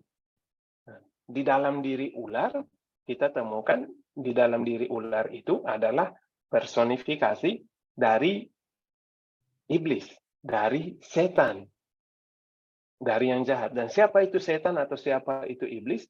Kita temukan di situ kalau di dalam iman Katolik, itu kita meyakini iblis itu atau ular itu adalah malaikat yang dengan kebebasannya menolak untuk mengakui Allah sebagai yang maha kuasa. Menolak untuk hidup di bawah pemerintahan Allah dengan bebas. Dan karena malaikat, dia itu spirit, Dan karena dia itu spirit, dia itu tidak masuk di dalam, istilahnya kalau manusia itu kan karena kita punya tubuh, kita bukan hanya roh, maka karena kebertubuhan kita, kita menjadi terbatas oleh ruang dan waktu. Kan hanya karena ketika kita dilahirkan, kita menjadi ada gitu ya. Ketika kita mati, kita menjadi manusia itu nggak ada lagi, karena kita antara spirit dan tubuh itu jadi satu gitu. Jadi mayat, bukan lagi manusia gitu. Nah, sedangkan iblis atau setan itu adalah sesuatu yang roh. Dan karena roh, dia tidak terbatas oleh tidak punya waktu di dalamnya. Jadi, waktunya itu adalah kekekalan. Jadi nggak ada kemarin, nggak ada hari ini, tetapi hanya ada saat ini gitu. Everything is now gitu. Maka ketika dia mengatakan menolak Allah, itu terjadi di dalam keabadian gitu. Terjadi di dalam ruang yang nggak ada waktu gitu. Memang kalau kita bahas itu satu konsep yang agak di luar gambaran kita, karena kita membayangkan kita selalu ada di dalam dimensi ruang dan waktu itu. Makanya bagi kita punya gambaran tentang kemarin, hari ini, dan yang lain. Tetapi Allah itu kan bukan sesuatu yang bertubuh gitu kan. Makanya kita bilang, makanya di Mazmur itu katakan kan, satu hari bagi Allah itu 1000 tahun bagi manusia. Karena bagi Allah itu adalah kekekalan gitu. Untuk Allah itu semuanya adalah present. Jadi dia selalu hadir gitu. Nah, karena itu penolakan atas Allah, karena yang ini adalah spirit gitu, maka penolakan yang terjadi itu adalah penolakan yang terjadinya kekal. Dan karena kekal, dia selama-lamanya menolak untuk menerima Allah. Dan karena itu, dia berusaha juga membawa orang lain, terutama manusia, yang memiliki keterbatasan atau dalam di satu sisi kita bisa bilang keterbatasan, tapi di sisi lain kita juga menyebutnya itu anugerah gitu. Karena toh nggak ada makhluk yang lain seperti kita. Punya roh tapi juga punya tubuh gitu. Makanya kan kadang ada yang bilang, oh malaikat pun iri dengan kita kan. Karena apa? Karena toh Allah memilih bukan untuk hadir sebagai malaikat, tapi Allah datang menjadi manusia. Supaya manusia menjadi seperti Allah gitu. Nah, dalam arti itu. Sehingga di situ kalau untuk kembali ke jawaban itu, jadinya kenapa harus ada setan gitu? Sebenarnya dari awal Allah menciptakan semuanya ada, roh, manusia, dan lain sebagainya. Tetapi sejak awal, bahkan terhadap yang roh saja pun, Allah memberikan kebebasan kepada mereka untuk menerima kemahakuasaan Allah, untuk mencintai Allah atau tidak. Dan karena ada roh yang kemudian dengan bebas mengatakan saya menolak Allah, karena itulah ada kejadian di Taman Eden. Karena dia nggak ingin tolak sendiri gitu ya. Kalau perlu kan ada partai gitu ya, oposisi, rame-rame kita. Nah, Oke, kurang Pater. lebih begitu. Ya, terima kasih, Pater ya. Jadi yang jelas Tuhan itu tidak pernah menciptakan sesuatu yang jahat, sesuatu yang buruk. Selalu yang terbaik gitu ya, yang suci sebetulnya ya. Jadi makanya itu dia tadi Pater mengatakan ular itu sebetulnya adalah malaikat yang kemudian dia jatuh ke dalam dosa begitu. Jadi setan deh gitu ya Pater ya. Oke, jadi iblis begitu ya Pater ya. Oke. Kita Terima kasih menamainya. Pater. Ya, ini nggak Sama-sama. terasa loh Pater. Kita udah 8 menit lagi tuh pukul 12. Jadi kita Wah, semua sudah mendapatkan benar. Pater cuma berapa halaman tapi pengajarannya bisa sampai 1,5 jam Pater, luar biasa banget gitu. Nah, Utami, saya belum cek inbox. Apakah mungkin tadi ada yang udah bilang, Pater jangan lama-lama, udah habis waktu. belum ada sih, belum ada Pater, belum ada juga yang inbox ke saya sih. Oke, baiklah. Utami boleh Yes. tanya, boleh? Oh, Dian ya? Iya, boleh Oh ya, nanya. silakan, Bu Dian, silakan. Pater mau nanya bagaimana anak yang terlahir cacat? Apa itu adalah misteri Allah yang punya proyek Allah juga? Karena saya suka melihat itu kasihan terhadap mereka. Mereka terlahir begitu, tapi mereka hidup. Itu bagaimana, Pater? Oke, nah ini pertanyaan yang juga sulit. Saya juga nggak punya jawaban yang pasti. Tapi kalau istilahnya jawaban saya untuk saat ini begini ya, sehingga mungkin ada Romo yang lain mungkin jawabannya mungkin lebih baik atau lebih bisa menjelaskan itu. Tapi kalau saya jawab begini, ketika Allah menciptakan kita, Dia menciptakan Adam dan Hawa juga. Allah ketika kita mengatakan ini proyeknya Allah, itu tidak seperti kita mengatakan bahwa segala sesuatu itu Allah gambarkan, Allah tentukan. Benar bahwa dari waktu awal Allah menciptakan, Dia menciptakan manusia, tetapi Allah tidak menentukan, oke, kapan kamu harus berkembang biak. Allah tidak menentukan kapan dalam arti tertentu, kapan kamu harus ambil keputusan ini dan bukan keputusan yang itu. Allah tidak menentukan kamu harus mengambil suami yang ini, suami yang itu. Ketika kita mengatakan atau ketika kita ngomong bahwa pasangan kita, misalnya kalau orang menikah gitu kan, suami istri gitu ya, ketika kita mengatakan bahwa dia ini adalah pasangan yang dipilihkan Allah untuk saya, itu saya tidak sedang mengatakan bahwa oh Allah ini sudah sejak awal merencanakan bahwa saya harus dengan dia. Itu istilahnya, karena kalau kita berpikiran seperti itu, atau dalam arti kalau kita membayangkan bahwa ketika saya mengatakan ini rencana Allah, gambaran kita adalah rencana seperti itu, maka kita ini mau mengatakan Allah itu seperti pemain catur dan kita ini pion-pionnya. Yang artinya, oke, kamu pion di ini, kamu jalan ke sini, nanti kamu akan ketemu ini dan kalian menikah. Nanti anak kalian akan begini. Enggak. Allah memang mencintakan kita. Dia punya rencana untuk kita masing-masing. Tetapi rencana itu tidak berjalan hanya atas diri Allah, maksudnya atas proyeknya, tetapi membiarkan manusianya itu juga terlibat ambil bagian di dalam proses kehidupan itu. Sehingga tadi kalau bilang, oh kalau anak cacat, oke, anak cacat itu bukan karena Allah ingin dari keluargamu harus lahir anak cacat. Karena apa? Karena benar bahwa Allah menciptakan, tapi Allah bukan Allah yang kemudian menentukan kamu harus menikah ini dengan ini gitu ya. Karena kan anak yang cacat kalau kita bayangkan itu bukan karena dia lahir cacat gitu. Maksudnya kecacatan itu kalau dia lahir dari cacat itu karena pasti ada unsur genetik dari ayah dan ibunya.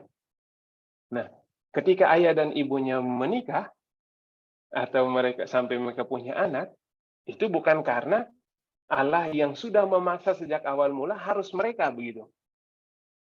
Sehingga dalam arti itu, ketika kita mengatakan ini adalah rencana Allah, kita harus berhati-hati dengan apa yang kita maksud dengan kata rencana itu.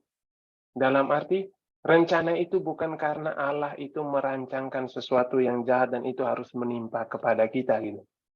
Tetapi Allah juga membiarkan kita terlibat di dalamnya.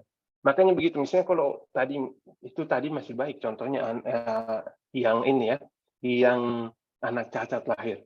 Atau mungkin orang bisa akan bertanya, kenapa gempa yang baru-baru terjadi di Cianjur gitu, bukan di tempat yang lain? Itu rencana Allah.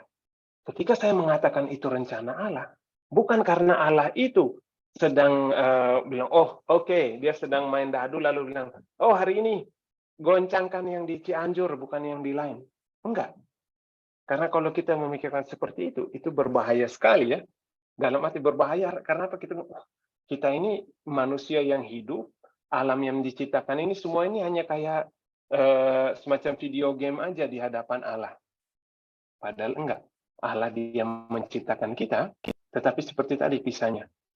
Allah dia menyediakan tempat, tetapi ketika manusia jatuh dalam dosa, konsekuensinya adalah manusia masuk ke dalam satu dunia, suatu tempat yang baru, di mana di situ manusia sendiri yang akan terlibat di dalam penciptaan. Allah sudah menyiapkan dia untuk turut menjadi pencipta. Begitu juga dunia Allah ciptakan dengan juga hukum-hukumnya. Dan itu semua Allah biarkan berjalan, bukan dengan dia kayak pakai remote, tetapi dia biarkan berjalan dengan Allah berjalan atau tinggal bersama dengan kita. Mungkin masih agak ini ya, mengamang, tapi kurang lebih begitu saya bisa jawab. Dalam arti, ketika kita mengatakan rencana Allah, itu tidak seperti kita membayangkan ketika kita merencanakan begini dan begitu, menggerakkan begini dan begitu. Sehingga di dalam arti itu, kita menyebut itu rencana Allah dalam arti bahwa Allah itu sudah sejak awal mula mengharapkan hidup kita itu adalah hidup yang bahagia, yang terlibat di dalam dirinya. Sedangkan bagaimana cara kita untuk bisa menjawab kasih-Nya, itu semua sangat bergantung pada pilihan-pilihan yang kita buat sepanjang hidup. Kadang mungkin nanti pertanyaan lanjutannya, kenapa Allah nggak intervensi gitu ya? Itu masuk di dalam misteri juga kan. Kan mungkin ada orang yang bilang, wah, kalau saya waktu itu pas mau kecelakaan, oh tiba-tiba itu ada orang yang intervensi, oh tiba-tiba ada kilat yang terjadi sehingga orang yang mau itu nggak jadi nabrak saya gitu. Itu bagian dari misteri yang saya nggak bisa jawab. Itu misteri ilahi ya. Nanti kita undang si Katon. Baik, Pater. Jadi Ya, makasih Pater. Aduh, oke. Sama-sama. Jadi oke, Bu Dian sudah oke ya? Sudah. Oke, makasih.